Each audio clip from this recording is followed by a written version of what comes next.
not start on time. Not start on time. Never. That never happened. We will never start on time. I'm the only one that hear early all the time. You weren't even here early. Gabe was here before I was. So that's a surprise. Gabe's only here early because he's leaving early, and I'm leaving early too. So. Oh, blast! You guys are gonna leave me by myself. Nah, you're gonna leave with us, bro. Nah, I got nowhere to be. I do everything, and then this is my nightcap, my therapy. You know what I mean? Yeah, I got called. You got an hour and a half with us. Yeah. Then you can just run the show by yourself. Because the Gravy Show is better than a show without Lo is the best. So far, we've got the most ratings without me. So what? Yeah, you guys got the most ratings without me, bro. So yeah, look at the shows, the G show, bro. Yeah, that shit went hit like 1,000. We got way more. We got way more views when Lo's on there. Yeah, but when Lo's on, bro, you guys see. That's what I'm saying. I just got to be the background voice or something, bro. Like I just need to stop. They look at the show. They look at the show and say, yeah, all I gotta do is just the thumbnails and and the chat, bro. That's it. I shouldn't even even announce. I shouldn't even use my voice on anything, bro. What up, Lo? What up? What up, Gravy? What up, Gabe? What up, everybody? Welcome to RaiderNationLive. I'm your host, Lo. We got Coach Gravy. Got Renegade 420 in the building. What's up, man? What's cracking? A lot is cracking, sir. A lot is cracking. I see. It's camp, dog. It's the start of camp. Some news. I was hearing some good news. I read some good news. Read some couple articles about the quarterbacks today. It was pretty cool. We'll talk about it. We'll get into it though. Yes, sir, man. Let's get to the chat real quick and we'll get into it. Like we always tell you guys around these parties, be thankful for what you do got, what you don't drink and drive. And we're gonna get into it, man. So my opinion right here, Trey Taylor has won me over even more now. Kermit, I love it. Yeah, you guys see that shit? Fucking Josh, bro. Shout out Josh. First off, shout out the homie Josh, bro. Fucking Josh to go 209. If you guys see that short, fuck it, bro. Josh just went viral right now with that shit. Kermit's going viral, dog. Kermit's going viral. Even like national media is like kind of picking it up, because you know how it's Kansas City. It has something to do with Patrick Mahomes, so it's like it's getting picked up nationally. So it's going viral for sure. Oh yeah, it's going viral. Shout out Josh, the GOAT 209, bro. I was gonna hit him up, bro, but I figure we'll have him on Sunday or we'll figure it out. He's at camp. So when I see him at camp, I said, yeah, he ain't gonna want to get into it. But fucking Josh, bro. Shout out Josh, man. Anyways, we're gonna get to the chat real quick and then we'll get into it, talk a little bit more about it. My opinion. Also, Waller is a biatch. Damn. Seen that test? I take it you've seen the rush. Not your dog. Oh, yeah, my dog is not a biatch. But anyways, we'll get into that. My opinion. What up, bro? Billy Davis in the building. Salute to you, brother. SoCal Sal in the building. My opinion is laughing. Says, we love you, Lo. Shout out there. Leo, what up, bro? Salute to you, man. Raider Pete, I haven't seen you in a minute, bro. Salute to you, man. Hopefully having a good one. Shout out to you, my favorite Stony Gabe. SoCal Shout, showing love. Herman, I am here, went viral. Yep, he sure did go viral, bro. Now Josh is going to be like trying to charge us to be on the podcast. Yeah, I'm viral Josh. That's what I'm going to call him. Mania, what up, bro? Salute to you, man. My next comment was bad, though. Yeah, it was, dude. It was. He's not that much of a bitch, bro. I mean, come on, bro. Like, he got hit in the head a lot, man. All kinds of shit. What was he calling a bitch? Waller, because he was on the Rush podcast. I thought it was a good podcast. I haven't watched that episode. On set. He wasn't on set. He was in some Twitch thing or something. I don't know. Well, no, it's kind of like what they were doing, like what we doing. Like he probably Crosby was at his pad and everyone was whatever. You know what I mean? You don't know what these guys are doing and shit. So, But my opinion is saying that Waller's a bitch and he's not a Raider ever. I mean, I'm pretty sure when Waller was on the fucking team, everyone, I named my dog after him, bro. He was an inspiration. He's still sober. You know what I mean? He's been through some shit. You know what I mean? Like divorce, all that shit. And he's just finding himself, bro. Shit. If I could make millions and millions of dollars and then just not do my job anymore and just walk away and go fucking hiking and do all kinds of shit, bro, I'll do it, man. You know what I mean? So I don't consider him a fucking bitch, but I mean, you know, kind of like a sucker to me. Wow. Oh, so somebody that gets their money, retires, hooks up with the champion fucking NBA chick, divorces her, still got it though, and then he's over here living his best life, bro. What the fuck is that? How is that a sucker? I bet you she left. I bet you that shit's all twisted like that. Well, I'm just saying, regardless of what, did he get it? Yes or no? A kill is a kill, bro. A kill is a kill. And she must have not liked it because she dumped his ass. Well, whatever, what not, bro. Like maybe Brady was on the side trying to fucking get it in with her, bro. Like who cares? But he got it though. It doesn't matter if whatever. It just doesn't work out. Some people are different. So I mean, we're gonna knock him because a man got divorced. I guarantee you, half of. And I bet you this. If your dog wasn't named Waller, you'd be backing him up right now. Nah, if Waller would come back, I would take him with open arms, bro. No, at one point, named Waller, you say Waller. Well, it went from Waller to Walls, so now he's just Walls now, bro. So, but like, I didn't know what to name my dog, bro, so I just named him Waller, bro. He was an inspiration and shit. You know what I'm saying? Going through the same shit, kind of in a sense. You know what I mean? I like the underdog story. He came out from fucking doing what he was doing, and then became one of the best receivers at the time when he was in. And even he stated at the time when I was in there, I never got any more success. So he recognized the simple fact of where he was as a Raider. You know what I'm saying? And we can't turn around and say that Derek Carr's not a Raider, regardless of whatever. If he's over there at the Saints, he's always going to be a Raider. Once a Raider, always a Raider. So he's another guy that's part of it. You know what I mean? We can't say like Lynn Bowden Jr. was one. He was here for a couple weeks and got dipped out, bro. So, you know, I just say like this, man. You got to respect some of these players, bro, because it is what it is, man. You guys can have your opinions and shit on them all day. I'm just saying mine. So, but yeah. So, anyways, let me get to a little bit more. Alfredo in the building. What up? What up? So Kyle's in the building. Cool Kev's in the building. Shout out Cool Kev. Mike Baldy. Raider Mike 95. Question for you guys. I heard that there might be rumors possibly that the Raiders might be going after Jalen Hurts. I highly doubt that. That's far-fetched, bro. That's very, very, very far-fetched. He just got paid. Didn't he just get paid last year? Yeah, he just got paid not too long ago. I heard some rumors about them looking at the linebackers for the Saints. Which one? The older one?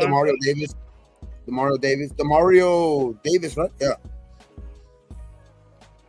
But see, that's the thing. Like, my opinion is saying that Waller can't even keep a chick. But I mean, most of the chicks in the NWA like lesbians and dykes and shit like that. I'm just saying, you know what I mean? Like, you know, maybe she wants to put the strap on and he wasn't with it. So, you know what I mean? Whatever.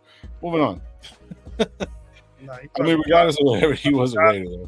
But God liked it too much and she started tripping out. Because, I mean, look, my opinion, respectfully, bro, when Waller was here, bro, I guarantee you're like, fuck yeah, that's my dude, whatever. Not. You can't tell me, nobody can turn around and tell me that they did not like Waller when he was here and he was producing. When he got injured, I let everybody, just like any player, everyone loves Josh Jacobs, bro. And then they just start shitting on him. Bro, he got injured for 3 fucking years. One good year. So you're telling me right now, Gravy, that you didn't like Waller on our team at all?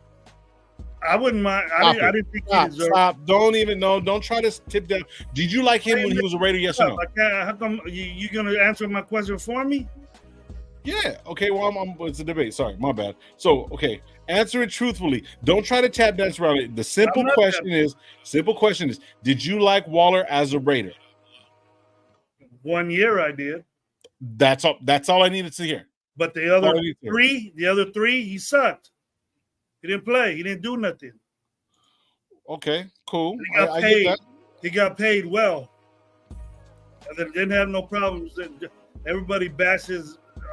Why ain't he getting the same bashing as what's his name?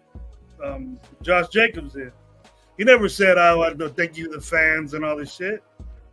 Everybody expected that from Josh Jacobs, but how come we didn't expect it from Waller? But Waller did it, right? But everyone's shitting on Waller because whatever reason. Waller didn't do it either. He took the trade. He took a trade to New York. He didn't have a choice. We traded him. That's how good he was. That's how good he was.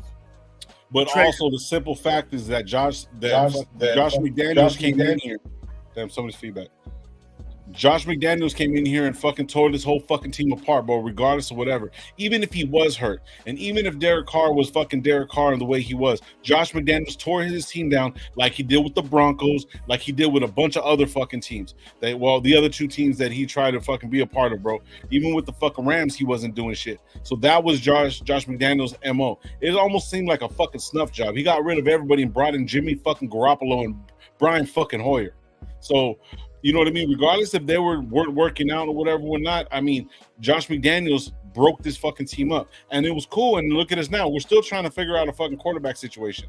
You know what I mean? So regardless of whatever, even if he was bad, he was still under contract and they traded him. He didn't want to leave. Josh Jacobs left. There was a contract on the board for Josh Jacobs, and from what I heard, it wasn't what he's saying. It was actually a decent fucking contract, and he didn't take it. He left.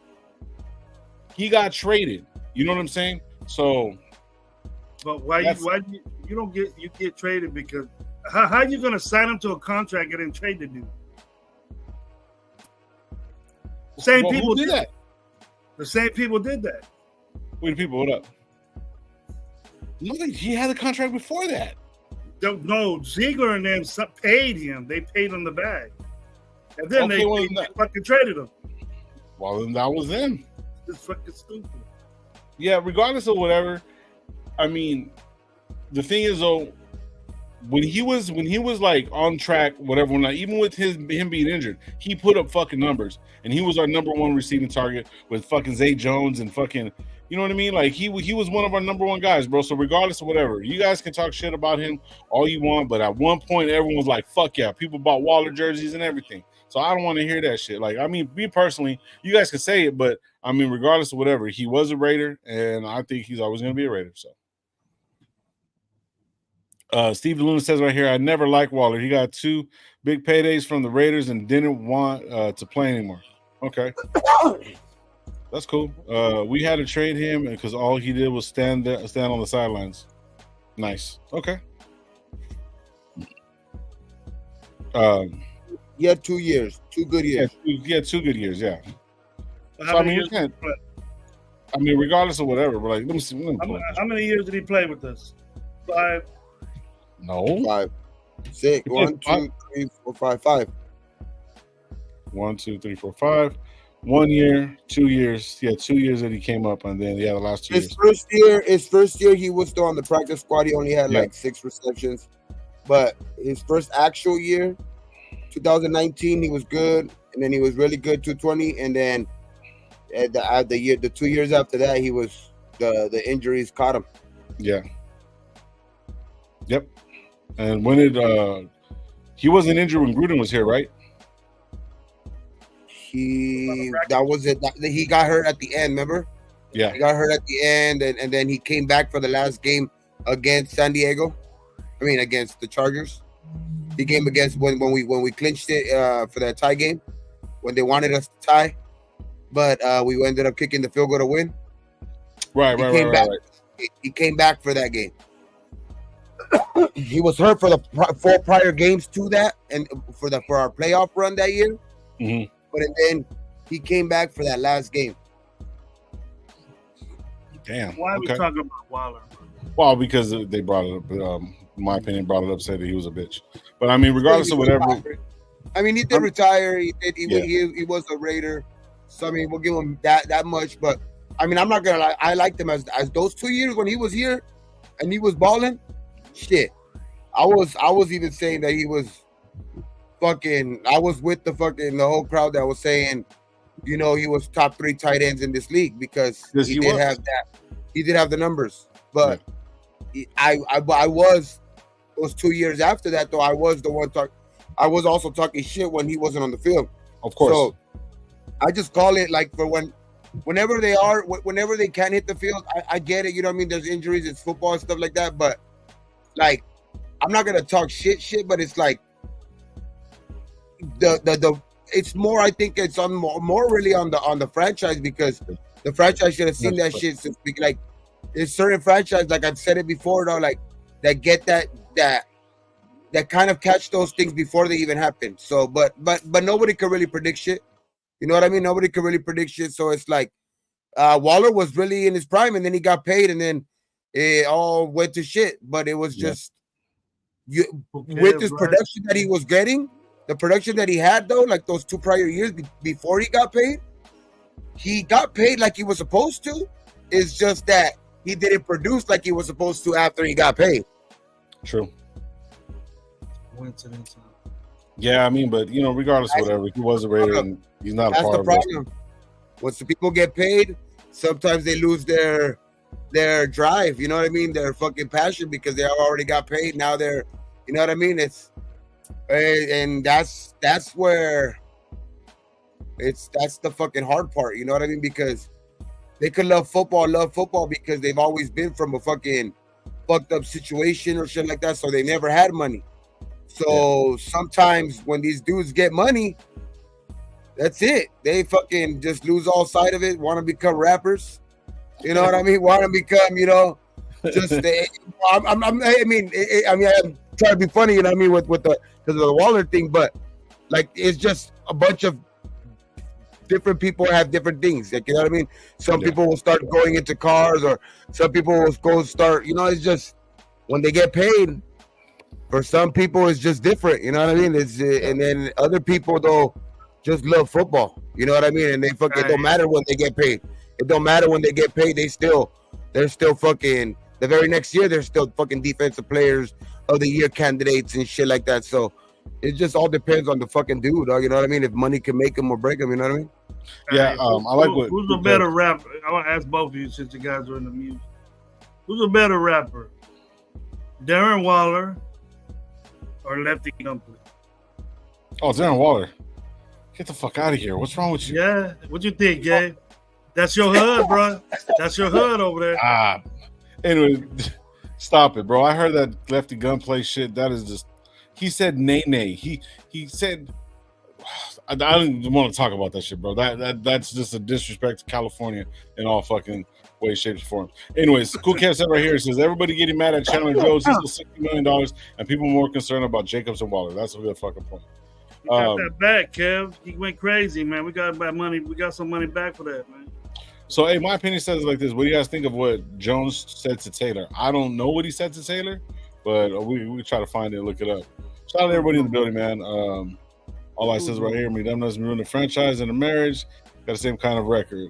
I have no hate for Waller or JJ. Waller was just hurt, unfortunately, and JJ was a victim of circumstance due to McDaniels. I agree on that. That's a lot of shit right there, yeah. But anyways, we're past all that shit. I mean, Waller Alfredo said Antonio Brown. Fuck.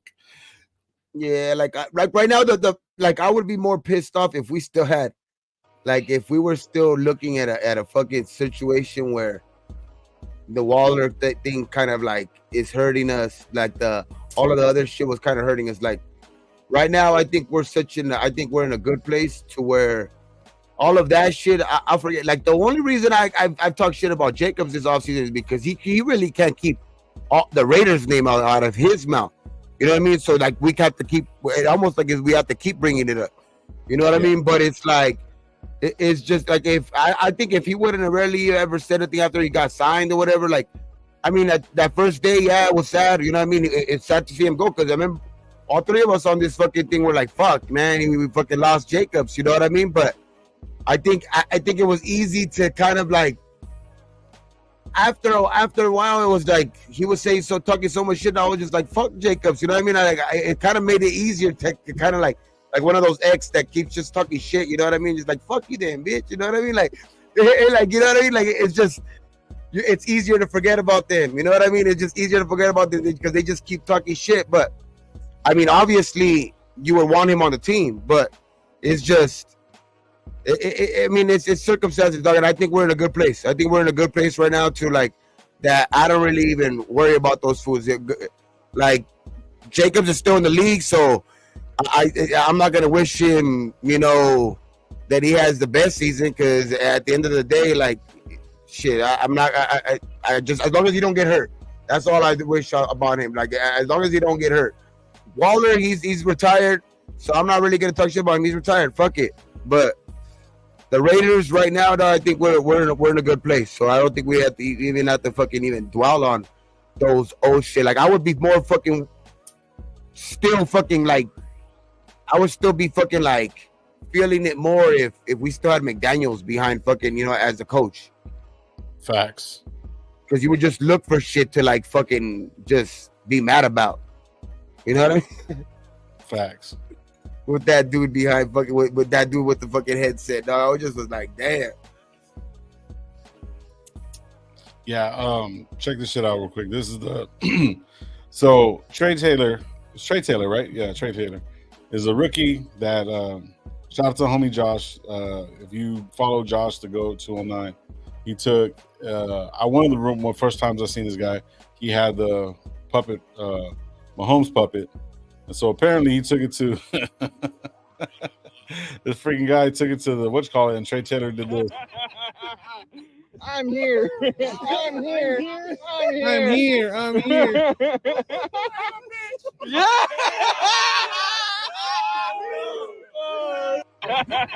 He said, I'm a bitch. He said, I'm here. I'm here. That's hilarious, bro. Fucking that shit was hilarious. So Trey Taylor's already taking shots at Mahomes, and it's all over the place, bro. You go to Raiders News right now. Gets that dude, say that. Oh, bro. Like that. Yeah, it's. I mean, I like it, but I would like it more if it was from a dude that like has already done something in this league. Like the dude hasn't done shit in this league, and he's talking about, like, I hate to say it, but like Jamar Chase said, I don't want to say his name, but he's the best quarterback in this league. You know what I mean? So it's like, it's like, it's you know what I mean? I understand.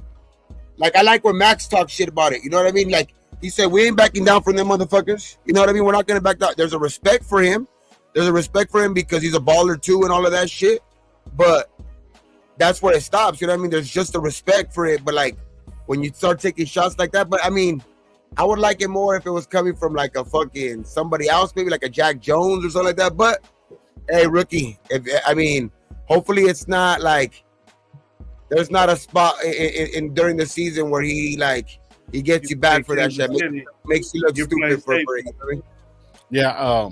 So apparently right now that Jack Jones and what I'm looking at, he turned around and told him to fucking chill out. You know what I mean? You're just saying like it was Jack Jones or somebody else talking that shit, but he's like, man, you got to chill out. So it's crazy.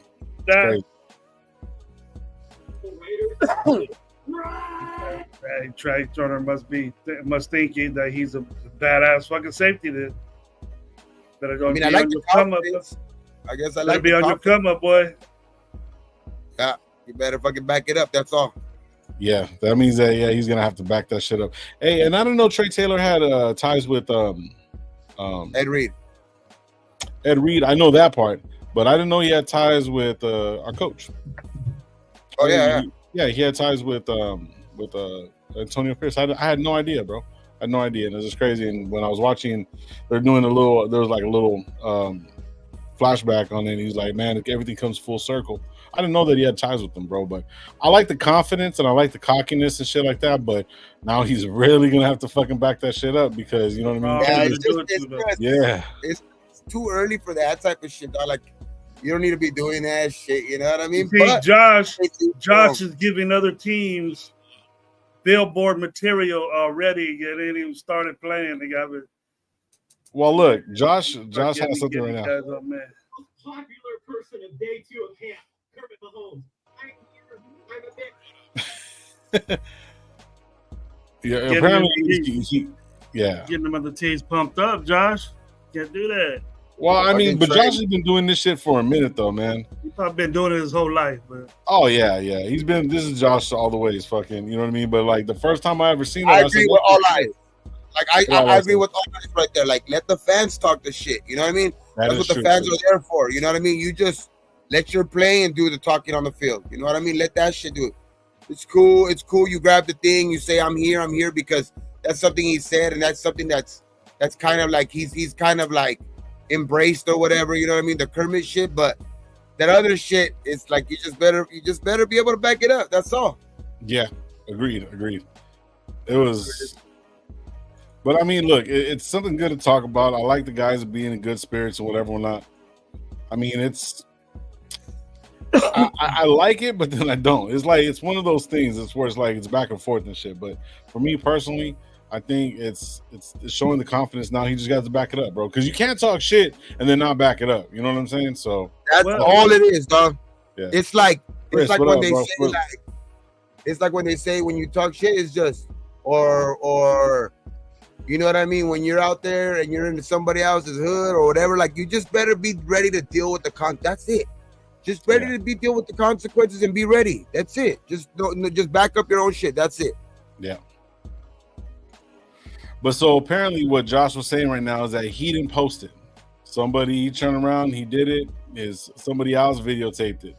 He turned around. Trey was like, "Hey, let me see it. Check it out real quick." He looked at it and he even posted it on his IG and shit like that, saying that it wasn't him. And everyone's saying that he needs to take it down and do some shit. They just tagged him in it. So yeah, it is what it is. Says you got to let Josh on the show Sunday, bro. Yeah, I'm gonna talk to him. I'm gonna see if he'll pull up on Sunday. We'll talk about that shit. But yeah, did you guys listen to anybody else talk? Like, did you listen to Jack Jones? I listened yesterday to Aiden, I listened to Devontae, to Gardner Minshew, Max Crosby's interviews yesterday. Those were pretty cool. I like the, I mean, Gardner sounds sharp out there, dog. Like Gardner sounds, when he's being fucking interviewed or whatever, dog, he just sounds like he already is like confident in already kind of knowing this offense. Like just listening to him, like it just sounds like he's really confident and like he's just fluent in his answers. Like when they're talking to him, he's not thinking about any answers, which, I mean, it could just be personalities and just the way he's wired or whatever, dog. But like, just I'm not talking any shit about Aiden or anything like that, because I did say the other day too that it looks like Aiden is going to be the starter day one and shit like that. I already kind of said that shit too, but it's just like now hearing him talk and shit like that, like for like first day of camp, and then it was just listening to him, that part, because you're gonna be able to evaluate him every day. You know what I mean? So every day there's gonna be little nicks and acts. You know what I mean? Little shit that you can just fucking kind of nitpick and shit at. So, but I would say that first thing, first day of camp, I guess the first interviews. I would just say, like, he sounds sharp and he sounds confident. Yeah. I mean, it's not that Aiden doesn't. It's just that it like listening to them both talk, he just sounds really, really like he already kind of like gets the fucking the offense kind of. And then, I mean, today was a little bit, I guess, I wouldn't say different because they say, I guess they say that out of both guys, Gardner had the better throws today. You know what I mean? Like the further throws, the kind of like the riskier throws, and kind of made the throws. But he did also have the only 2 interceptions of the day today. You know what I mean? So and AOC didn't throw any interceptions today, but he had the lesser of the throws. I guess he had more intermediate kind of throws, like just shorter passes. But I mean, it just depends on what you kind of like. I mean, but I think for us to succeed, though, we are gonna have to protect the ball. So that is I would say day for day. I don't know, man. I think with this defense, I would say the better day today was for AOC. But you know what I mean? Yesterday, I would say just like in confidence wise, but it's just one day. You know what I mean? That's why I'm saying it's just nitpicking. You know what I mean? But hey, it's. The defense had a good day, I guess. Yeah. I was gonna see if you guys want to listen to what Jack Jones said. I got a little setup right here. It's only about like a couple minutes. We can just kind of listen to it real quick if you guys want. But I mean, Gravy, did you hear anything or listen to anybody at all? Not today or yet. Yesterday I was, where I was at, and then today. Yeah. Today, I was getting ready for school and stuff. So. Yeah, that was gonna be my next thing, but. If I get the information, I'll listen to it. So I'm gonna play a little bit of the clip. It's like a couple minutes, stuff like that. We'll just listen to it real quick, and then you know what I mean. We'll just kind of go from there. Let me just set it up real quick. Let's see. Present. Yeah, I heard Jacoria Bennett had a good day today. That's good news. It's good news. No pads till Tuesday though, for sure. Yeah, I mean that's gonna make a difference. No pads till Tuesday. So here we go, Brooks. You guys come up with a couple of red zone interceptions, and I know it gets competitive in those periods. But how important is it, even on day 2, to set that tone defensively on the ball and play? I think that's very important because if you can't stop a team in the red zone, then defense is cooked. You know what I'm saying? So, we got to make plays in the red zone. We want to be the plus in that percentage. I saw you doing some kickoff drills. How's it been like trying to learn how to do that? I just go out there. I'm an athlete. In my head, I believe I can do everything, any position. So shit, I just go out there and just do it. And just ball how I fall. How's it feel being back home for training camp? Literally. It's good, man. It's good. The Cali weather. You can't beat this. Hey, B said you guys had to get Bond and get that camaraderie. How important do you think that was for you guys to do that? I think it's very important. I mean, for a team to go the distance, you gotta have that team camaraderie. You gotta have that team chemistry. You gotta be a brotherhood. If you don't have that brotherhood, then you probably won't make it for them. Jack, it isn't often that guys join the team midway through the season, like you did. And now when you look back on that experience, getting to know these guys, like you said, connected. How important was that, especially now with you heading into your season? I think it's bigger for the team to accept the player that's coming in versus the player to accept the team, because at the end of the day, this is the team, and it's like 52 versus 1, you know what I'm saying? And when I came here, man, the 52 just loved me, it was love from the jump, and granted, I love being here, and I still love being here. I'm always love being here, but they gave me a helping hand, I appreciate that, and that's probably why I'm standing in this position right now I am today. Jack, last time we spoke, right towards your arrival, you talked about that relationship that you had with AP now as the head coach. How do you feel about it, and what do you see?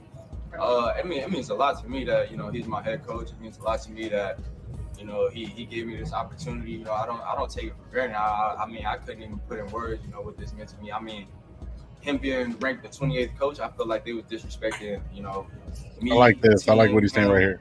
I don't like that. I set a fire under me. We're gonna show everybody 6 and 11 is crazy. I mean, I'm gonna get beat 11 times throughout the year. I mean, I'm gonna lose more than I win. I don't like that. That's not who we are. That's not why we working. That's not why we here. We gonna step up and we gonna show why. A lot of guys try to pretend like they don't read that stuff. Like they're like, I don't see it. You clearly do. You look at it. That's why I'm excited, though. Use that as motivation. I wouldn't say it's important to check it out, but it's like you see it. You've been tagged in it all day. You just seeing that stuff. You're on social media, and for a guy to say, "Oh, I'm not checking that stuff," maybe he's telling the truth, but you can't say you don't see it because you're being tagged in it and all that stuff. So I wouldn't say it's important to check it, but you definitely can't ignore it because you can't let anybody talk however about it.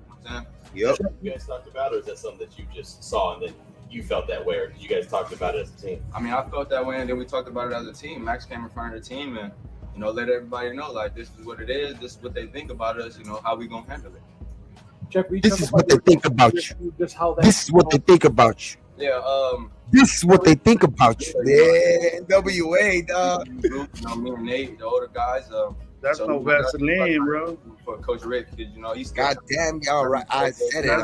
That's Ice Cube, right? Yeah, he just came from the Jets. Capping on NWA, just like it is for the rookies and us. JB seems to have it just be at playing at a different level in camp early. Will you talk about his maturation, please?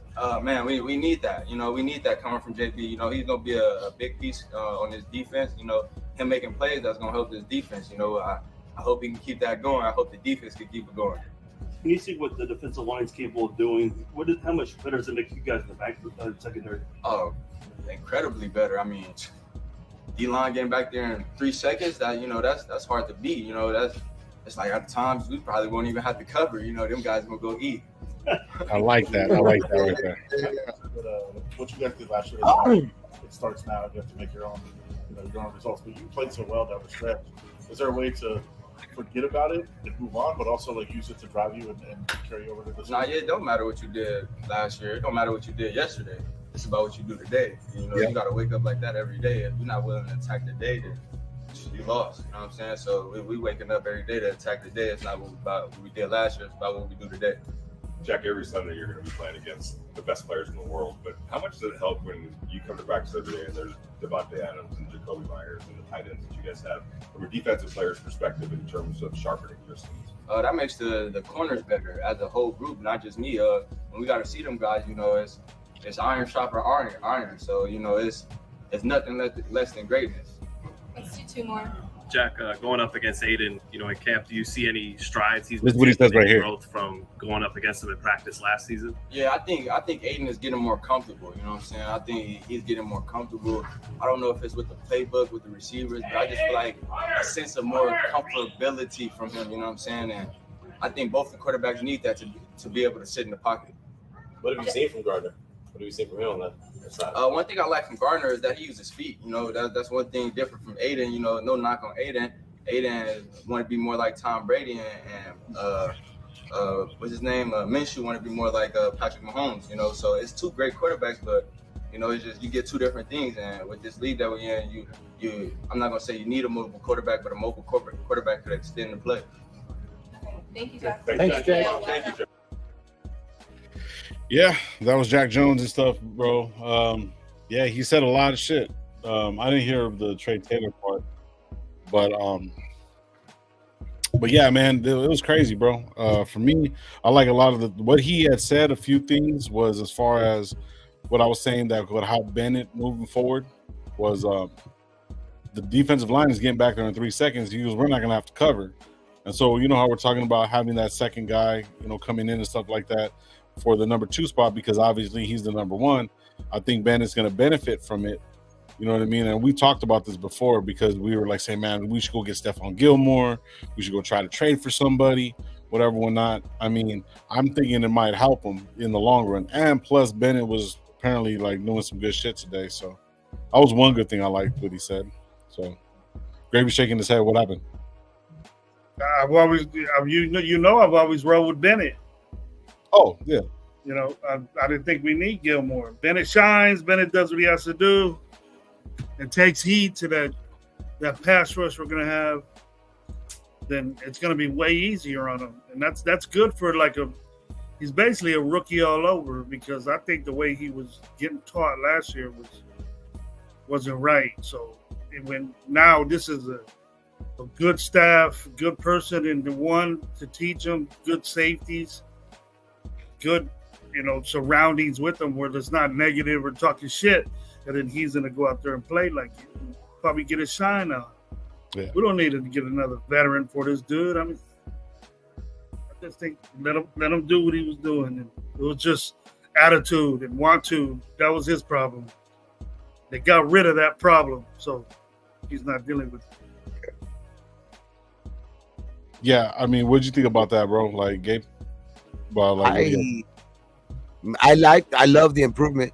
I love the improvement. I'm here for it, dog, because like I said, I'm here for the fucking for all the fucking everybody, every fucking guy that was a rookie last year or rookie this year that's going to be able to stick on this team and actually contribute. That's going to be good, dog, for our salary cap reasons, all of that shit reasons, dog, because all of those things are going to help, bring in other guys. Like we're going to have money left over to not worry about, things that we've argued about before, like to not worry about the salary cap or this and that. We won't be stuck in those positions to where, because if our rookies are kind of like showing up, then we don't have to worry about those type of, contracts coming up for a couple years. You know what I mean? So it's like, that's the best case scenario for it. Like I like hearing that Bennett stepping up, you know what I mean? Because he was a dude that last year, looked like he was gonna come in and like his tape, he looked physical. He was clocked at being really fast, you know what I mean? So it was surprising to see his lack of efforts at times, on the field and shit like that. And it's just it just wasn't like, it just didn't look like he was all into it all that last year. So hopefully, it's a fresh start for him, and this is a indication of that. You know what I mean? It's a kind of first day out there in practice, and he's kind of like showing up. So hopefully that shit's there's more to come. You know what I mean? Like, and another thing too, like I heard that fool Decamarian Richardson, he's also taking a lot of snaps with the first team as a corner too. So he might take some snaps away at that number 2 corner position too, because he's looking. I heard that he was looking pretty good too. He's taking some snaps away from face on too. So like he's gonna be in the rotation already. You know what I mean? And so that's good. You know what I mean? That's good to hear, because that's another rookie, the rookie this year. I mean, Jacorian Bennett should be well ahead of that, because he kind of had his rookie woes last year. So hopefully he steps up. Yeah. Hey, before we move forward, man, D Menace, one of the guys has been fucking every game that we go to, every little thing that we go to, we always see D Menace, man. He just gifted us 5 memberships, man. So I don't know who got the memberships. I don't know how that works, man. But D Menace, shout out, boy, man. Thank you, man. Appreciate you, bro. You always came with shit, bro. You've always been like very open arms, very, very cool. Every time when we go to the games, Gabe, you already know what it is, smoking out with them and shit like that, having a good time. Yeah, you know, we get our swag. Yeah, we be walking around with his beer on him, bro. Like, that's the homie right there. Shout out D Menace, bro. When we get our swag thing, when they get our swag, D Menace first dude getting. Yeah, definitely, he's getting a bag of something. But yeah, man, I appreciate you, D Menace, man. It's always a fucking pleasure, bro. Salute to you, brother. So whoever gets those 5 memberships, man, so you gotta start paying them forward to whatever. Like, you guys want to give memberships and just go ahead and go do that, man. It'll be great. My opinion got one. Oh shit, good shit. With my opinion, he got one. Nice. There you go. And he just said stopped in real quick to hit the like button. Have a great show, fellas. Man, thank you, D Menace. Have a good night at work. I know you're working, brother. So hell yeah, man. Appreciate you, bro. Appreciate you. Thank you, man. Got a year supply of shield up, bro. Your supply is shield up. Myra, what up? Salute to you. Hopefully you have a good one. Dark, I haven't seen you in a minute, bro. Shout out to you, man. What up, Dark? Yeah, Raider Rebel in the building too. What up, bro? Hopefully you're having a good one. My opinion, he goes, I got one. There you go. For sure. Charm City got one too. There you go. Shout out to the 50 in the building. Shout out to the 50 in the building. Hit the like. Yes, sir. Junior Flores. All that's gonna go back to y'all. All that's gonna go back to you guys. Yeah, so if you guys give to each other, bro, that's cool. We don't get none of that shit, so appreciate you guys. Or at least I don't think we do. I mean, I think the memberships go to everybody else. So, anyways, getting back into it. So, what do you think about the whole? Well, I mean, going back to what Jack Jones had said. You know what I mean about Garner Minshew and Aiden. He said exactly the same shit that we've been looking at, and everyone's been kind of saying this whole fucking time. If you really look at it, he's been saying the same exact thing. With what? We gotta let time go. What? Well, he said that you know, Aiden O'Connell's got more comfortable with the receivers and knowing the playbook, or coming in a little bit more comfortable, but his play style is a little bit different than Garner Minshew. Garner Minshew wants to play like Mahomes. Aiden O'Connell wants to play in the fucking wants to play like a Tom Brady style of ball. You know what I mean? As a quarterback. Somebody that mentioned this in the I think it was yesterday in the presser for Minshew, that we're talking about, because Getsy, I guess, mentioned that in his offense he likes a dude that could, you know, kind of scramble around, but not to run, but scramble around to keep the play alive. So for his you know, kind of his receivers to improvise, you know what I mean? And that was like he didn't want to say that he was better at it than Aiden, but he kind of said it, you know what I mean, without saying it. Like, he was just like, I feel real confident in that part of my game, you know what I mean? Which, because for this offense, like, he feels real confident. So that might be, you know, at the end of the day, that could be a deciding factor. You never know. But I mean, it's still really early, man. I can't wait till the pads come on, man. I can't wait till the pads come on for sure on Tuesday. Well, I think the reason why he said that, Gabe, is because if you play corner, no matter if you're press or zone corner, whatever's your majority best, you know, coverage, it's difficult for Jack Jones to cover people when Minshew moves around. I could just hear it coming out of his voice. I heard that part. It's difficult. But when Aiden's there, you can watch your man, watch Aiden's eyes, watch your man, watch Aiden's eyes, and what he's doing. Minshew's running around everywhere or running around everywhere, but moving, it's difficult for Jack Jones to keep an eye on his receiver or cover his zone and then watch the quarterback too. Right.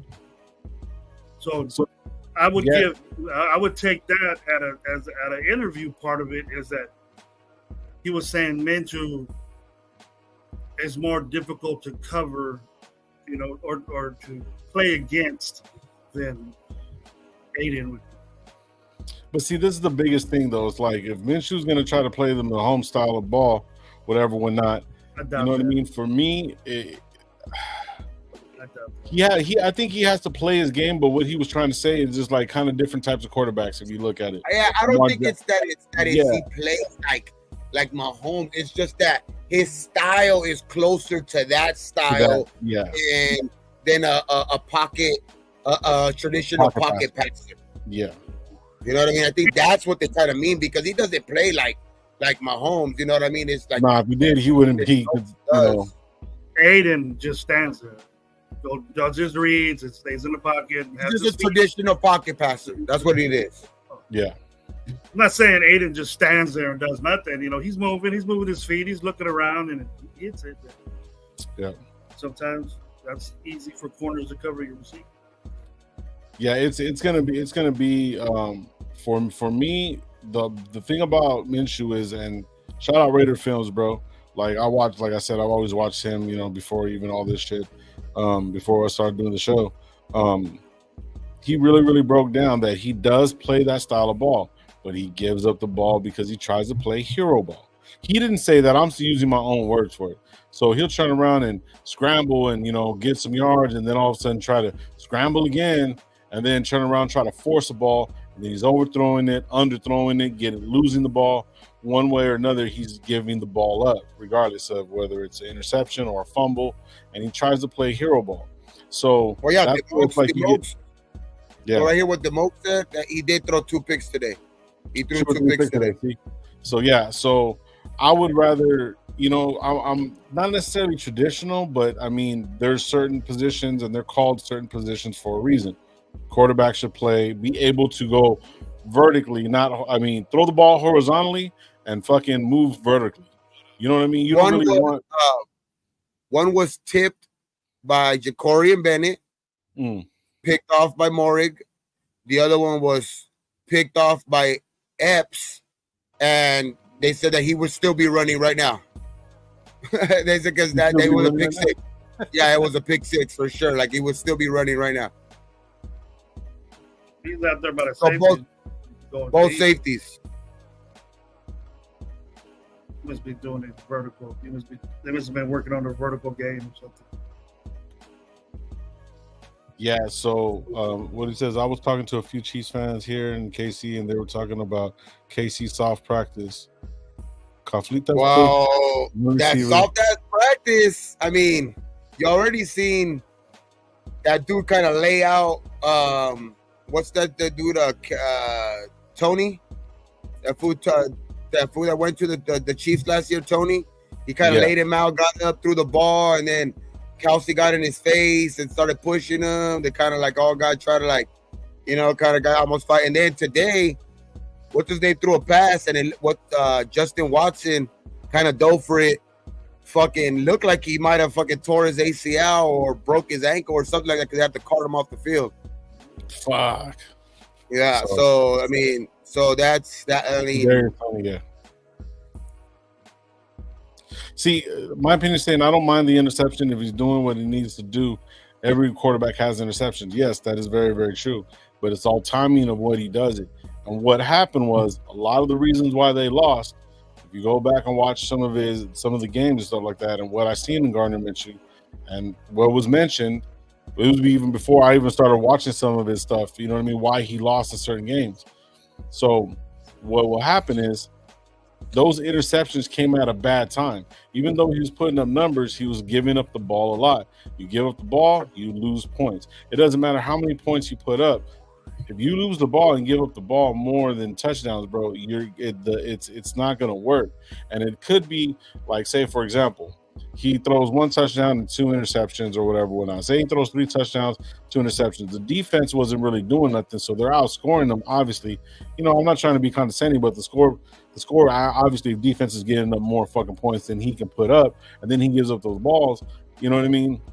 They could have won because they could have won like 2 games because of his mistakes, and they wouldn't have. Gardner Minshew lost a couple games, is what I'm trying to say. But we have that same shit in the rookie. So if you've been going into your 6th year into this league, you know what I'm saying? You can't be making mistakes like that. And that's kind of one of the downfalls. How would you look at it? Like, okay, so when you have a defense this good, would you rather play it safe and like try to like methodically work it down the field with AOC, and like risk less turnovers, or because you have a defense this good? Because there's two sides of the coin. I mean, because you have a defense this good, maybe you want to take a little bit more chances because you feel like your defense can kind of bail you out a little bit more. So like and take more chances down the field and maybe get more points that way. So it's just the real reason. The real way is just gonna be like, that's why I kind of think that they haven't really kind of like made up their mind really, dog, because obviously it's day 2 in camp, but it's just because it's two sides of that coin now. Like, because Minshew could roll out and do all of that shit, but throw interceptions and maybe cause the defense to kind of be in a backed up spot or whatever. But in the other case, you could have AOC, and like somebody was saying, I think 2-3 weeks ago, the thing about McDonoughnut's offense is that and especially AOC, is that he wanted everything to kind of be kind of over the middle, kind of short dink and dunk, and kind of first option, to where you needed to be kind of perfect on the whole drive. You know what I mean? You could have 2-3 first downs and still have to punt the ball. You know what I mean? Because you're not taking any chances. So and sometimes AOC can look like, hopefully that part of his game is obviously he's probably going to still be a little bit, reserved, but hopefully he can open up his game a little bit more, because if not, I really don't see him. Like, even though I said that he could probably start day 1, like if he don't open up his game in this camp and start throwing the ball like, down the field and giving his receivers like, chances down the field, I don't care how, if you don't throw in any interceptions or anything like that, you can't, like, you're not going to be able to consistently move the ball down the field like that if you don't take chances. So AOC is going to really have to open up the game to kind of get that nod. So that was a good question that you initially started off with. So, Gravy, maybe I'm wrong in how you asked it, but you asked, like, what would you rather have? The offensive take the risks, like with the Minshew, you know what I mean, and have the defense bail us out, or go kind of methodically and just play, like, do a certain script, whatever, with like more of a conservative quarterback like AOC? What do you think about that, Gravy? Like, well, which way do you think the Raiders should go? Or, you know what I mean? Or did I ask that right? Or is that what you said, right? Yeah, you did. It was. Well, I've always told you, Lo, I think I told you recently, that I would take Minshew getting out of pocket and throwing an incompletion than I would Aiden a sack and losing 7-8 yards or whatever. But a turnover, if Minshew, I don't say it's hero ball, bro. I think he's trying to make something happen. He takes a lot of risk. I would say he takes a risk when he's put in that position, where he needs to do something, and the pressure of it, he's trying to throw balls in windows that aren't there, or trying to squeeze something in. That happens to every quarterback, and maybe he's not really good at that. But if it's a pick, then it matters where the interception's at. If it's by the other end zone, then it's kind of good like a punt. Field position. It's like field position. Yeah, it's like a punt, but you lose possession of the ball, and that's what counts. But me, I would just start my running game right, and then see. You can lean on that. We're talking about these quarterbacks throwing and this and throwing picks and that. But who's the players that's going to get him out of that? The running backs or the tight ends are going to do that. So you got to be for sure that he has those outlets there. Whoever can understand those outlets when you don't have to make things happen, and this guy's right there, give it to the tight end or the running back. No matter how many yards you get, you're not losing the ball. The clock keeps going, and you can use your running game to get out of that situation. So my thing is, let me rephrase about Gardner. The hero ball. Mm-hmm. He does scramble and he makes plays. I get that. It works both ways. It works both ways, right? Yeah, but I see what you're saying because you lose yards, so then you're still gonna have to punt. So one way or another, if we're giving up the ball either deep or we get sacked and he has to punt, and luckily our punter is pretty fucking good. So either way, we're gonna push him back either way. So I get that. So for me, I don't want to say that Gardner plays hero ball. What happens is he'll make something happen and then he'll force it. Yeah. He'll force to go out of the pocket, and that's where he messes up. Instead of staying in the pocket and doing this couple reads and then go through it, he's saying, fuck it, I did this, I'm gonna go. And you just think that you can, you know what I'm saying? And I'm not saying that you're not capable of doing and that. That's the crazy thing though, because Gardner has a little too much of that. AOC has too little bit of that. And you know what I mean? It's that way. It's that way in a lot of places, though, with them two dudes, though, bro. In a lot of areas. Mm-hmm. We're talking about Minshew being out of the pocket. Aiden ain't gonna do that, bro. He ain't gonna do it quick enough. He's gonna get sacked. So, would you rather lose yards or get an incompletion? And maybe kick a field goal. Maybe get 3. Maybe pin them back on their fucking 5-yard line or something. I just want to see AOC something positive. Open up his game. If he could open up his game and start throwing it down the field and take more chances and be able to anticipate more throws, I think he's going to be taking more chances. Gabe, taking more chances means your percentage of shit happening not good is higher. You know what I mean? And that's what Minshew does. We know Minshew does that.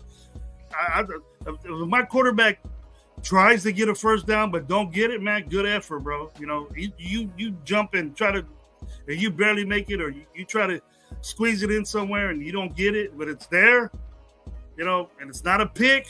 Coaches will be all right with that. But if you get a pick, they're going to be pissed. So you got to limit those. Taking risks is a part of football, and so is, being conservative and just giving it to the outlets and giving it go to the one guy. Those quarterbacks get the recognition, but the people that move around a little bit, not like Lamar, because you expect Lamar to get 20 yards. He's the best athlete on the field, but Minshew doesn't do that. He gets out of that pressure, and then he'll try to find somebody open. He knows that. Aiden is not physically able to do that. Okay. So either way, it's like one way or another. He might change, bro. He might grow up and say, I'm fast now. So okay, if you look at it like this, the question was would you want to pick more conservative or kind of have a little not outlaw, I would say. Because a lot of the times when you have a good defense, you want to have a quarterback who they say is a game manager, right? Like that's like kind of a recipe for winning when you have a game manager as a quarterback, which, I mean, what is really a game manager or whatever? I don't know what the definition, to be honest, but it's like, and that looks more of like AOC, but I mean, if AOC could open up his game, he could be more than a game manager. I think that's the problem. Like, if AOC right now, I think with AOC's last year's game, he looks like a game manager. If he could add that to his game, and that's what I'm talking about. Like, if he could add up, like kind of like opening up, like, and knowing when to open up, like the game, like you say, like opening up his game on a on a second and long when it's barely like the second quarter or something like that, when you're taking a chance. So it's kind of almost like, and you go long and maybe it's a pick, but it's almost like a punt, like you say, or whatever like that. Like those don't hurt you as bad, but like when you're throwing picks in the red zone, or you know what I mean, you're throwing picks in your side of the field, those kind of hurt you even more. But like it's just being aware of when you need to take chances, and like knowing where the sticks are, you know, at times too, like knowing where the first downs are, like you know, going to a receiver that's actually at the first down marker, and you know what I mean. It's just situational football. So I think if he could add that to his game, if he could add just opening up his game, I think he could be more than the game manager. Yeah, I think so too. There's nothing wrong with throwing for 7 yards, 8 yards. Nothing at all. Getting back, getting on third down and being 3rd and 2. That's excellent, bro. You're ahead of the chain a little bit. You're where you're supposed to be. So you use your running game. Now the defense is thinking, what are they going to do? They're going to run with this guy, or a big running back, or are they going to this tight end's fast, and it just opens up more for Aiden, or you know, to do that type stuff. You have to. Yeah, red zone. Just red zone both sides. Good night, bro. Have a good one. Both sides. That's what I say, bro. Both sides of the red zone, defensively and offensively. You have to be at the top of that. In the league, you have to be at the top of that, and then you'll show wins, bro.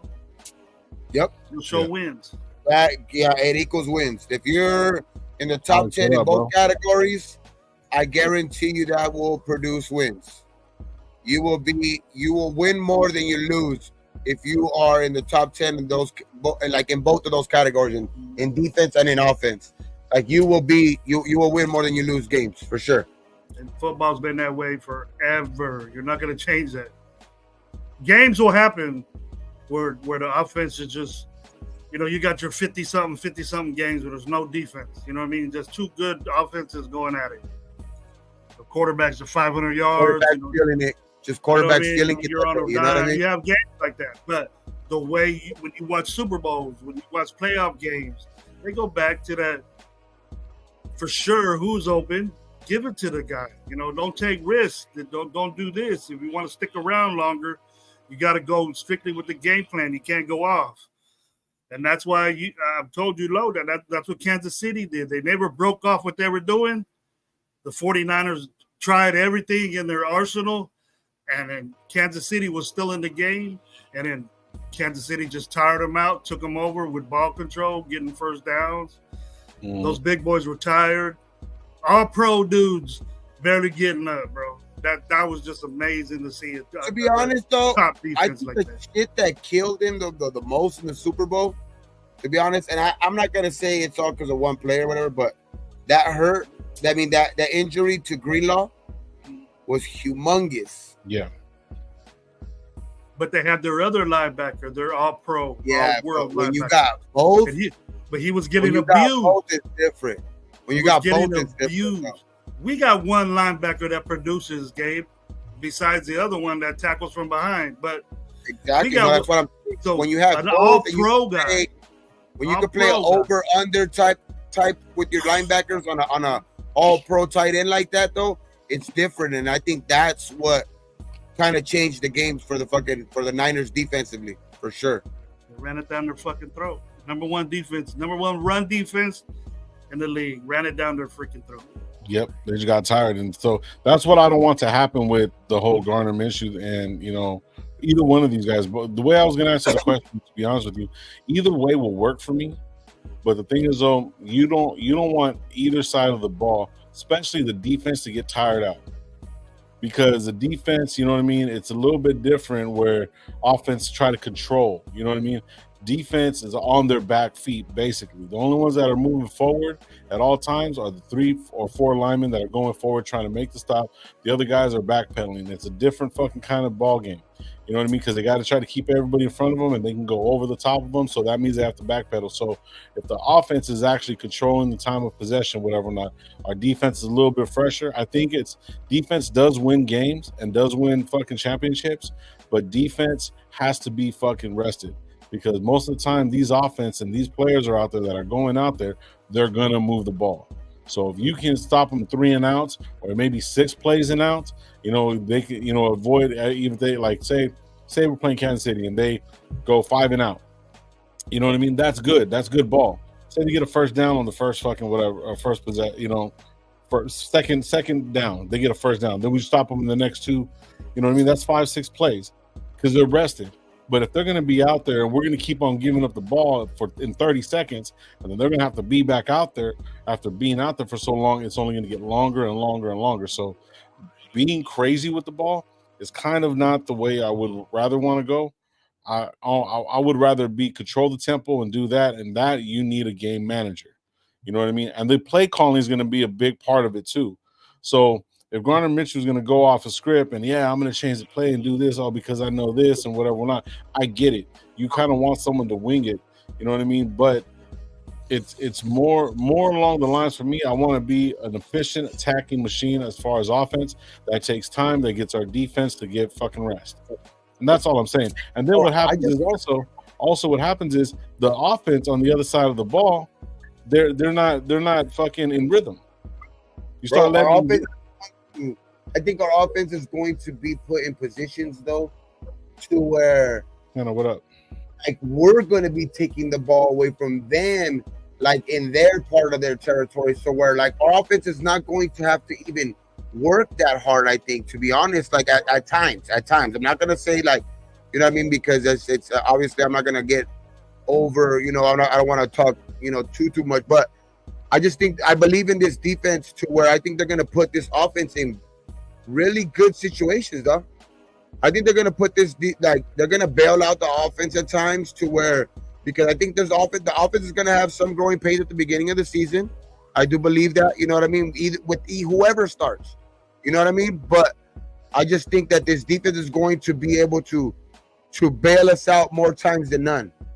You know what I mean? Like other years there would be like a bend but don't break defense. This looks like a totally different defense. This looks like a more of a dominate defense that's going to be able to keep your offense afloat just because of the way like I just think that it's going to be like there's guys all over the field on the defensive side like that you could tell are going to be stars. I think Jack Jones, Nate Hobbs, Trayvon Moore to me, made a big leap last year. You got Spillane, you got the whole fucking front line, which I think is going to be good, dog. So it's like everybody on the defensive side looks good. And then there's still talks of like what I said earlier that the Raiders are looking at, I guess, to trade for like Demario Johnson, whatever. Like he's an older linebacker. Demario Davis. Yeah, Demario Davis. I'm sorry. And the thing with him is like he's old. He's an older guy, but he's he like last year he was still very, very good. Like one of the better middle linebackers, or just linebackers in the league. You know what I mean? So, I mean, I wouldn't mind that. I guarantee you, I wouldn't mind that shit. Bringing him in here, because he's a veteran that knows what he's doing, and there's a bunch of young guys already on this team anyway. You know what I mean? Like that wouldn't hurt having a veteran on here. You know what I mean? They're not as good as him though. Yeah. Who? Demario Davis. I like Demario Davis. I can name. I don't think Diablo is better than Demario Davis. Oh no! That's what I'm saying. Demario Davis. I think he would come in and start with Spillane. If you're trading for him, he's starting. That means you got a problem in that area.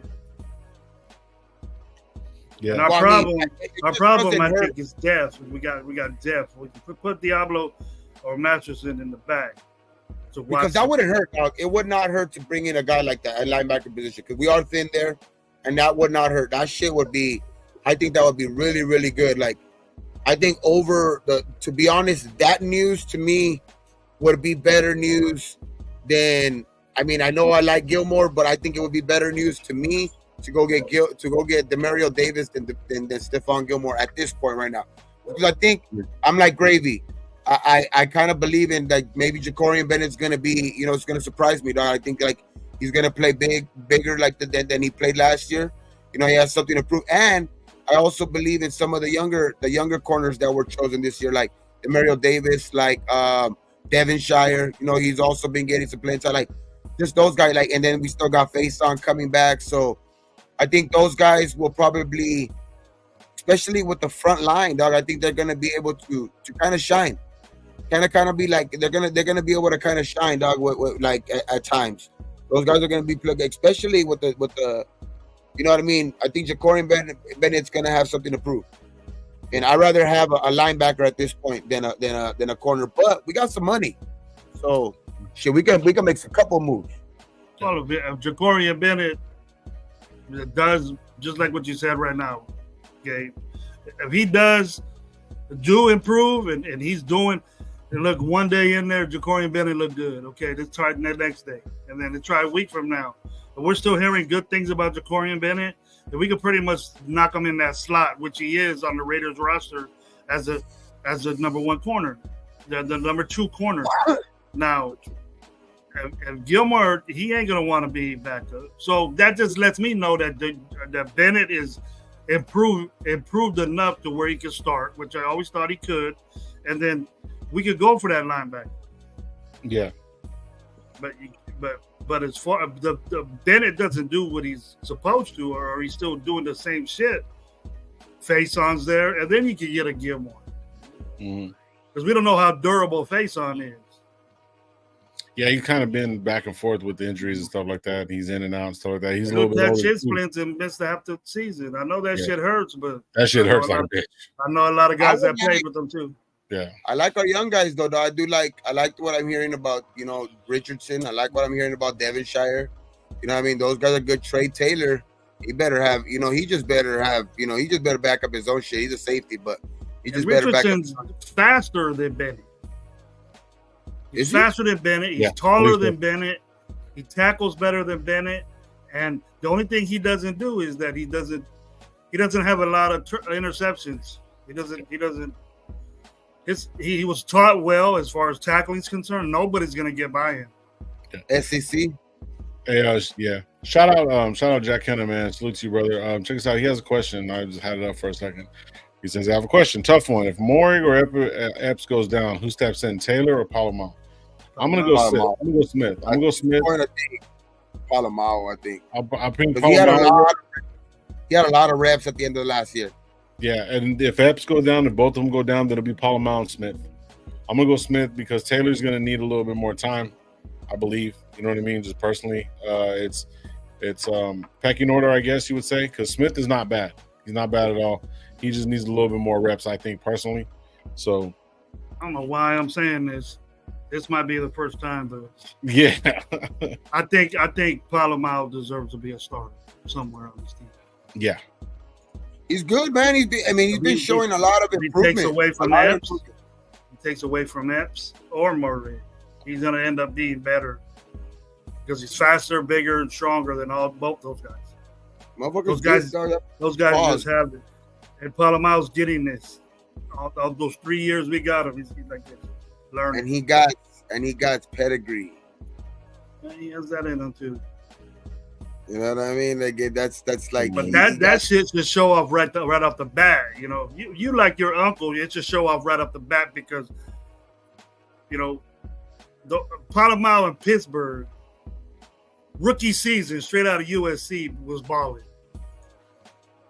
I like our two safeties though right now. Yeah. I do like Epps and Morig. But the question is, if somebody goes down, so like that's why I would say Palomar. But I like our safeties right now. Especially like those are the two guys that got the picks today. You know what I mean? That's a good day to start off camp. You know what I mean? And I just think those guys kind of gelled together last year. You know what I mean? I know a lot of people kind of shitted on Epps because there was at times where he kind of, you know, but I think he played solid. Morig played a lot better than for sure his sophomore season.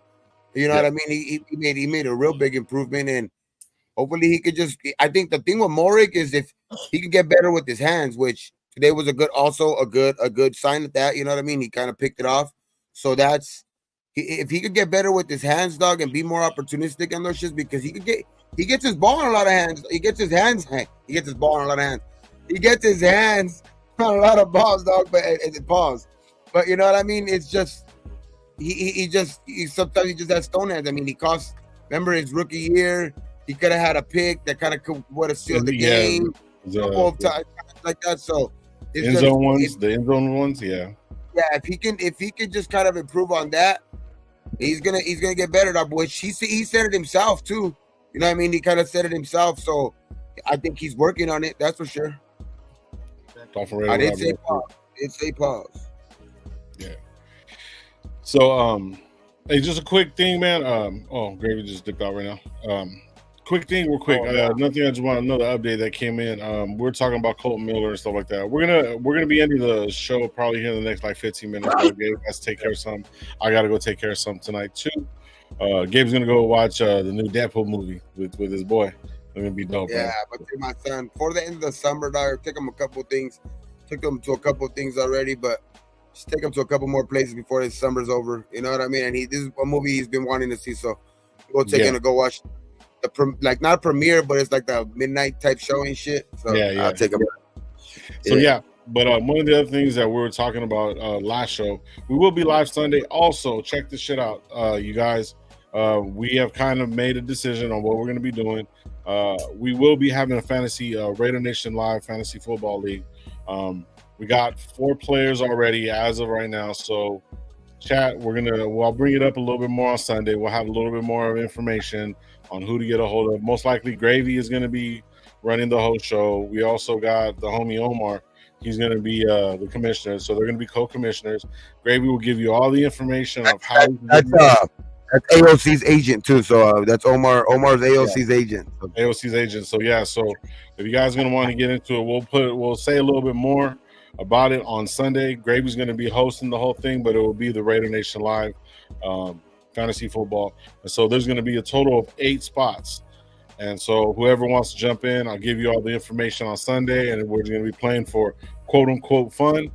You guys will hear all about everything, who can going to come in and what the rules are and what we're going to do. Gravy's going to break it down to you guys in a group chat off of IG. Make sure you're on IG and follow us on IG also. Leagues this year, dog. Fuck. Yeah, I'm only doing 3. That's it.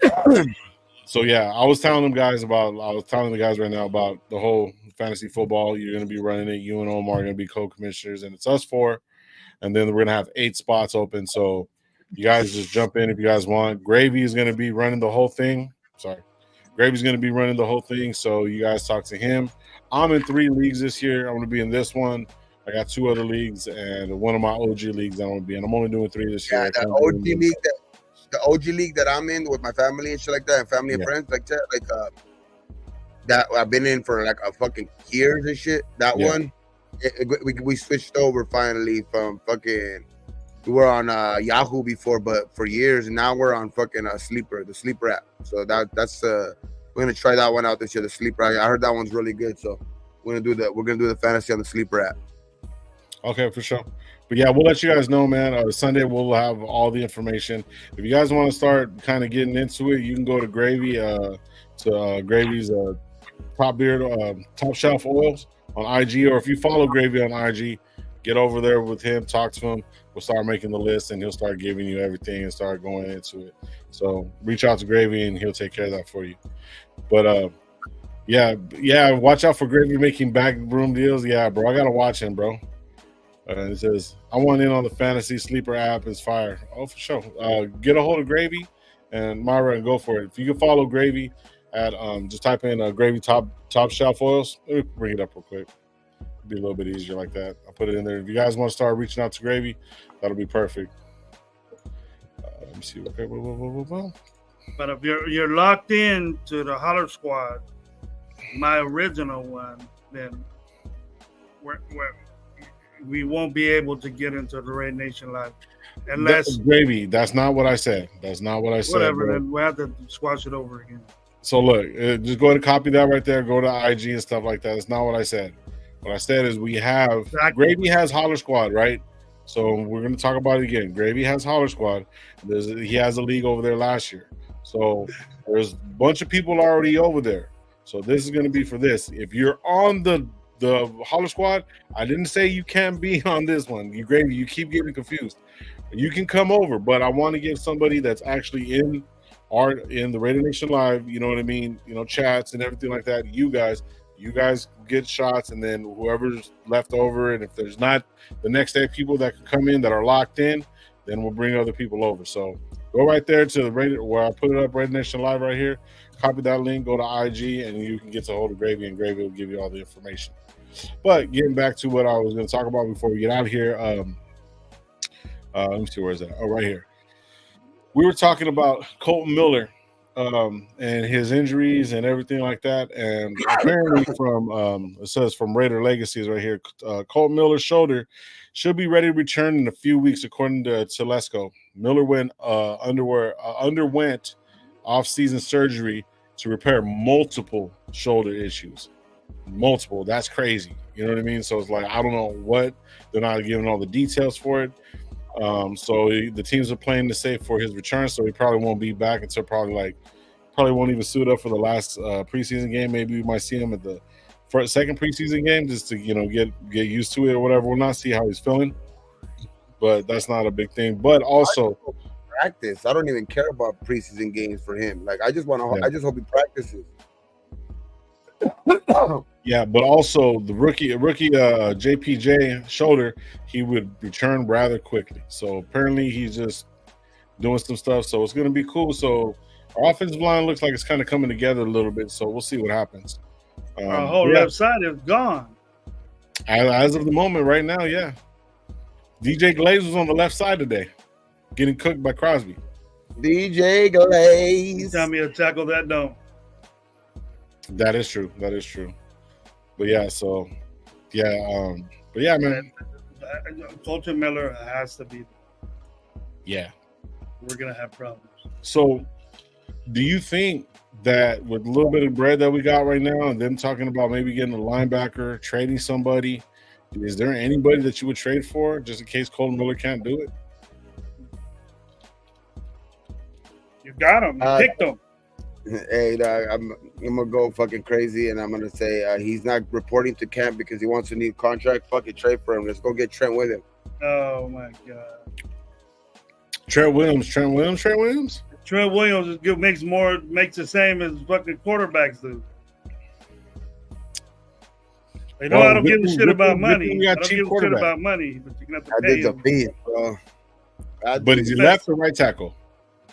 Both. Both. He can play both. But he's primary left. He's primary left tackle. Don't leave that up to Low. I misspelled. Nah, but I mean, at this point, I think, room, bro. I mean, it is a little, concerning because I mean, multiple fucking procedures on his shoulder. But yeah, man, Colton. I mean, when you have him in the off season, you kind of have them, especially when you miss the last games of the season. Like, I'm pretty sure that they had them to where the timetable was probably getting back around camp. Sometimes you have some little bit mishaps. So hopefully it's, they were thinking of maybe getting him ready right before camp, but like, hopefully it was just a couple push back a couple weeks to where we could get him at least mid-August or something like that, because if not, it's gonna really be concerning now, because you don't want to. I believe in Mumford, but you know what I mean, when you have Mumford as one of your tackles, and then you're gonna have possibly like another guy who unexperienced on this line, you know what I mean, like that's gonna have to kind of like be new on the line, you know what I mean. It's gonna be hard. Like obviously, you kind of like the pickups that we made in like, Andres Pete and shit like that, and kind of Cody Whitehair. I mean, we still have Meredith, to where you got some guys who are kind of versatile on the line, so maybe they could slide in for a game or two, or give Colton Miller some more time to recover. But that's gonna be concerning for sure, though, especially for the run game. Lord Buddy Bear saying right here that P can play on the left tackle. So it's the blindside fucking tackle, dog. So it's gonna be bad for the run game and the pass game. So that's big time. Yep. So hopefully this offensive line gets it together and stuff like that, man, and comes through. And but yeah, Raider Room saying right here, Trent Williams is holding out for contract purposes. Yeah, so there's that too. So I mean, hey, if we can get him, bro, like it's not like we don't have the money.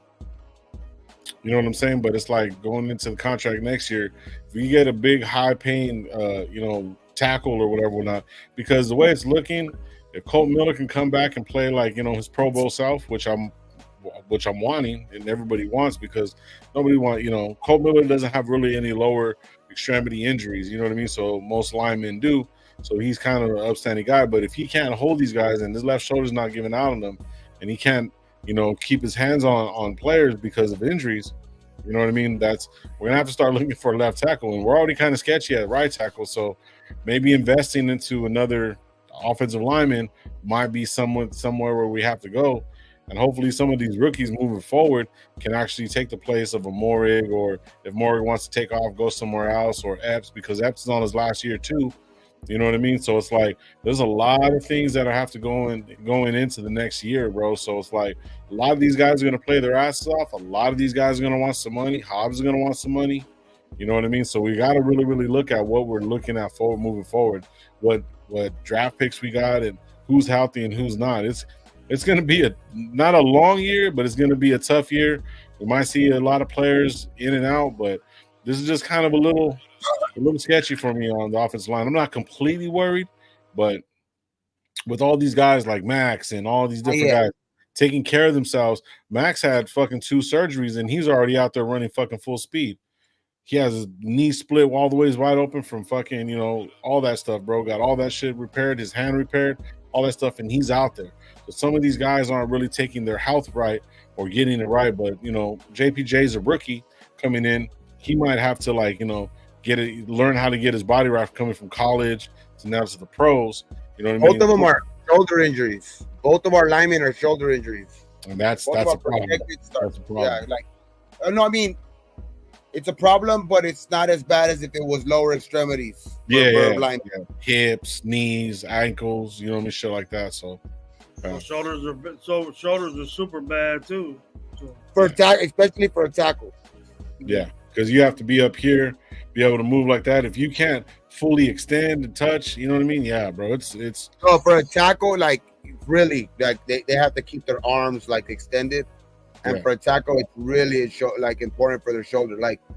And hopefully he got it corrected. I'm just saying because, the knees and all of that shit for linemen, when that shit starts going out, a lot of the times those things don't get better for big guys like that. Especially big guys like that. You know what I mean? Like when you start tearing your fucking ACLs and start tearing fucking Achilles and shit. So it's a big deal. Like your body's holding a lot of weight because a lot of these guys ain't really supposed to be that weight anyway. They gotta eat 5,000 calories a day to stay at certain weights and shit like that, dog. Because they're not even supposed to be at that weight. They're not supposed to be that type dude. They're not supposed to be that big. They're not supposed to be human beings like that. And that's what I'm saying. And they have to do all of that shit. So sometimes when your body starts giving out, that's it.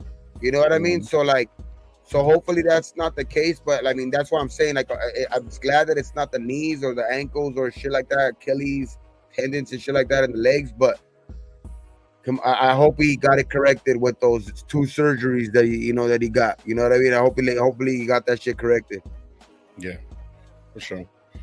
Raider P saying right here, all concerns of the running back stable. Who starts at right tackle with the mustache starts at QB? Colton and JPJ are the first foremost. What we need to make the motor run. Yeah, we watching football back in the learning it and moving forward.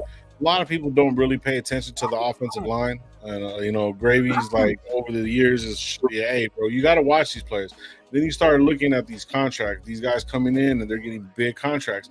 These guys are getting hit all the time. They're always on their back or they're on their they're getting. I hate it. Sometimes when you talk, it's like what I mean. It's like I'm not trying to keep on saying pause, but they're falling on their knees. You know what I mean? They're rolling, getting rolled up on. They're having to go downfield. They're having to hit linebackers. They're having to break off the offensive line is the key to everything. Because if the quarterback can't fucking look at where he wants to throw and he's getting hit before everything. David Carr is a perfect example. Probably one of the better quarterbacks out of the Clark family, which is only 2, but you know what I mean? But his career got basically shot down because of no offensive line. You know what I mean? They couldn't get the running game going. That is a big fucking point of what Peter's saying. All this stuff is going to be on the offensive line, bro. Like, I'm looking at it now, like, offensive line is a very, very, very big fucking part of success in all aspects. You know what I mean? So if we're having questionable offensive line play, it's going to be fucking bad.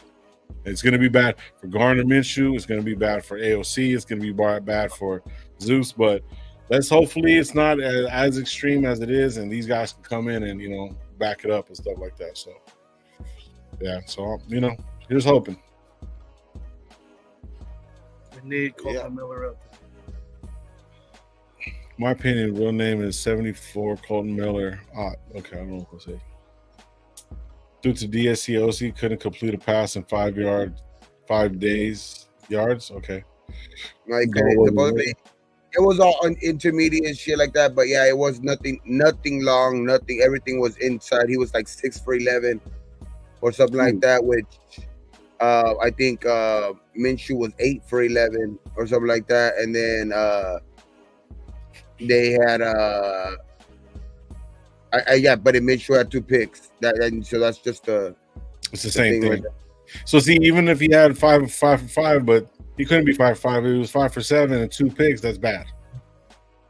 You know what I mean? It's like it's gonna be like this all fucking through training camp. I'm not really putting in too much target to today. Like Tuesday, that's when it gets live, and and it's these guys are gonna have, obviously they still can't get hit, so they have that, I guess, like not such a fear in practice because they're not gonna get hit because most of the time quarterbacks don't get hit in practice, but they're still gonna be able to feel and pressure, and then all of the other guys too, like the run game's you're gonna be able to see the run game, see if that's better, see if the offensive line is has a little bit of depth that's gonna, because the guys are not on here right now, so these second string and third string guys are gonna have to be going against these monsters on the line, dog. Max Crosby and Wilkins and Jenkins and all of those guys first day of practice. So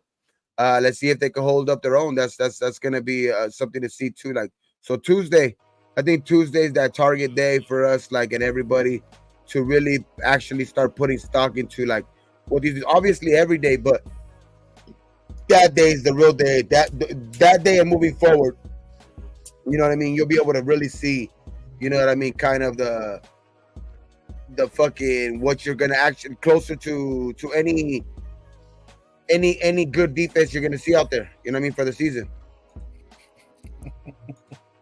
Well, you got. Let me just say one more thing. Yeah, I was gonna say what, baby, and then we'll get out of here. You're gonna see a lot of photos or a lot of phone photos. And a lot of people talking about that. This guy has an upper hand. This guy has an upper hand. There's so much involved into that. When you guys are just looking at team, when they gather at team at the end of the day or middle of the practice, you got to look at the individual stuff, which you don't see, which you guys don't see a lot. So if you get footage of how they're throwing the ball, how quick it's coming out, are they being accurate to what their target is or whatever they're throwing to, then that's the competition that I'm watching. Team is going to be, hey, you're going against a badass defense. Jack Jones picked off Aiden O'Connell. We expect that. Yeah. You know what I mean? Because he ain't upper echelon. 32nd best. I think it was 33rd or something like that. Yeah, we're 33rd best quarterbacks. And there are 32 teams, so the backup better than him. No, we're 32, and then 31. I heard it was 33. 32 and then 31 at total roster, and that's without a quarterback. They said without a quarterback, like they're not even including the quarterback, our roster. Other than that, they still have it ranked 31. Yeah, crazy. That is fucking crazy, bro. Because all I'm hearing on the TV is just AOC starting. Yeah, that's all I'm hearing. They're not. Nobody's. But I like Minshew. Coach 28. Then coach they had right as 28, and then something else they had us ranked at 29th. So literally, that's why we were literally the dead last. Okay, so 29th, 28th in coach, 31 in total roster, not including the QB, and then 32 in QBs. That's our rankings at ESPN. Man, fuck ESPN. Que se vayan a la verga. I don't understand it either. I thought we were better than that. All around team, roster. I was way disappointed on the roster. We got some of the best guys out there. Just Max alone, just Max and Wilkins alone, and Jack Jones would bring it. You're telling me there's not a better three-headed tandem like that that's on any team, especially the defensive line. And then to finish the defense finished number one, and at the end of the year, from when fucking AP took over, but they're going to still say our roster is number 31 with DA, with Jacoby Myers. You know what I mean? Like we got Brock Bowers, which everybody in the media said was a fucking great player. You know what I mean? And a great pickup. And this is okay, like given they're gonna talk shit about our quarterback because we didn't pick up a quarterback, but this is them just reiterating that they want to disrespect us, like just for us to rile us up for the simple fact that all of that shit they talk shit about our quarterback situation, and that's the reason and all of this shit, right? But then they still want to rank us 31 and just put in parentheses not including quarterback, just so they can rub it in. Yeah, they're like still seeing our roster. Like, don't think that just because you guys don't got a quarterback, you guys will be good. Like, they still want to say, look, your roster's still 31. You guys still suck. Like, fuck them. Yeah. I think our regardless of who you watch, as far as Raider Nation, the Raiders are concerned, whether it be the Raiders themselves, other podcasters like us, content creators, whatever, whoever you watch. I think we're the most loyal, most accepting, most diehard fucking teams anywhere.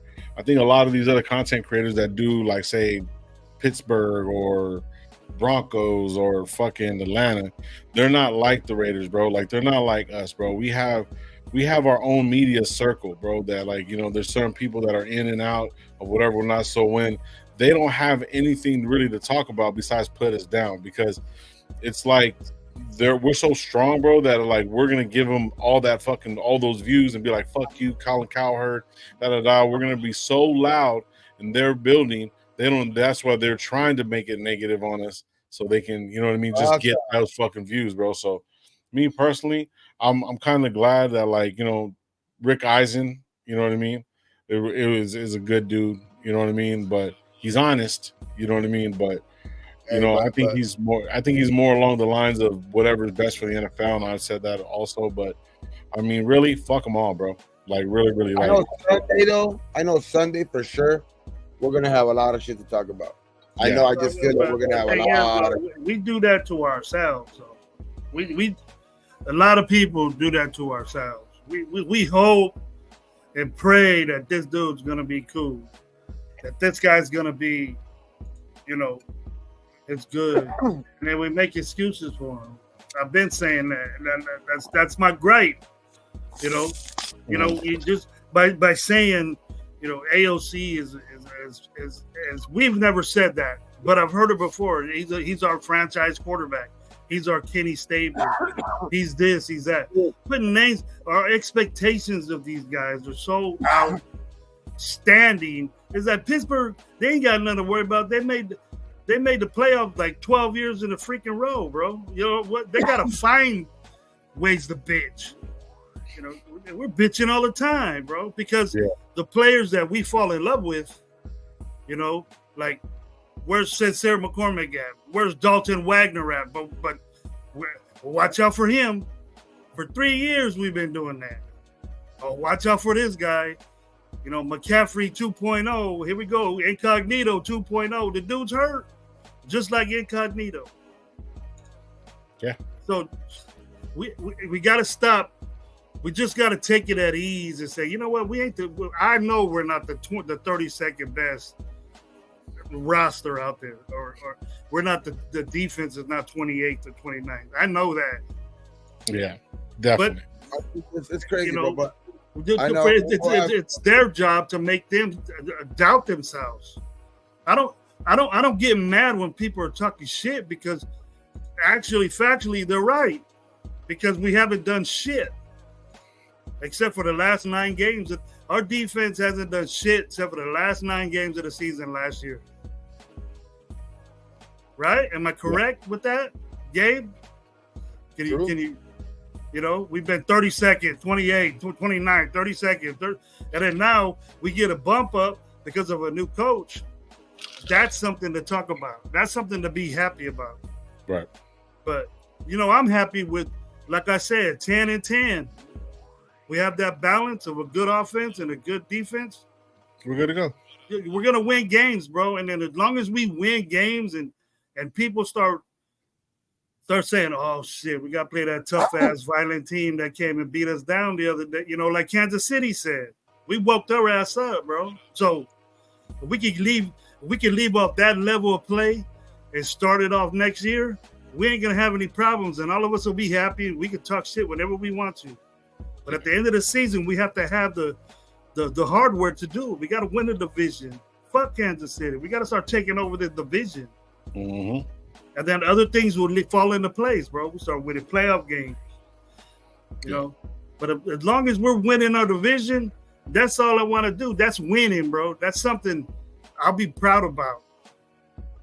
Agreed. So I don't get upset when we're 30th or, you know, what have we done? Hey, if we're at the bottom, hey, shit, if we get to 25th, bro, it's better than what they have. Nothing else to move up, bro. We'll be good. We'll be good. We went from 30 something all the way to the best, you know, point score defense points. You know what I mean? Yeah. But how did that happen in 6 weeks? Because we played good football. Yeah, exactly. We played good football, and overall, we ended up to be 9th or 8th or something. Yeah. No, 9 that's weeks. great. 9 weeks. That's great, bro. We should be happy about that. And we will, bro. That's great. Yeah, we're going to, bro. But you know what I mean? It's just what they're putting us at, bro. I don't believe it. Yeah, I know a lot of us don't. We don't get no respect, bro. We don't get no respect from nobody. No respect. And it's and like I said, Lo, do we blame other people to say that about us? Because look at what we've done. Our organization has been in chaos the last 5 years. We picked sorry motherfuckers. You know, this guy comes in here, has 9 cool-ass games, and motivated us. And it's good that we're taking heed to it and saying, yes, let's go. You know, I love that. But, you know, I don't blame him for saying that. Yeah. Nothing but a come up. You got to know that's it. Yeah. Prove them wrong, bro. Prove them wrong. Make them look stupid. Either way, we got a lot of fucking, you know, a lot of time, a lot of shit that has to, you know what I mean, develop so where we can get to this winning. Yep. We just have like a good upside with the coaches and everything that we got. So we're gonna get out of here, guys. I know Gabe's gonna take off. I gotta take off too. I gotta be somewhere in about the next like 30 minutes or so. Yeah, me too. Yeah, so you guys, man, we're gonna be live on Sunday. I might have Josh on. I don't know. If not, we'll have the sportsman. But we're gonna have somebody on Sunday. Most likely it'll be Josh, but we'll figure it out. Man, thank you guys for pulling up, man. We got like 50-something people in here, man. Hit that like button on the way out. Thank you, D Menace, man, for shouting out, gifting 5 subscriptions to, I think, who else got? I think My Opinion got them. Somebody else, a couple other people got one too. Shout out to all you guys, man. We appreciate you guys. We will be here Sunday at 8 o'clock like we always are, bro. Thank you guys for pulling up, man. Appreciate you guys. Hey, also, anybody get at me if you want to be on the Raider Nation Live Fantasy League. I'll give you updated on price and when the draft is and things like that. Yeah, and here it goes again right now. There it is right there. It's going to be there. What I'll do is I'll tag Gravy's Next show, I'll tag it into the chat. You guys can just go from there. But if you guys want to, copy that link right there. Go to Gravy's, hit Gravy up, and then he'll tell you all the rules and everything, what we're going to be doing. We appreciate you guys. Always, always, always be thankful for what you do got and what you don't. Don't drink and drive. And like we always get around when we get out this motherfucker, we always say it on 3. Ready? 1, 2, 3. Raiders! All right, man. You guys can stay Sunday. Peace. Have a good weekend. Go.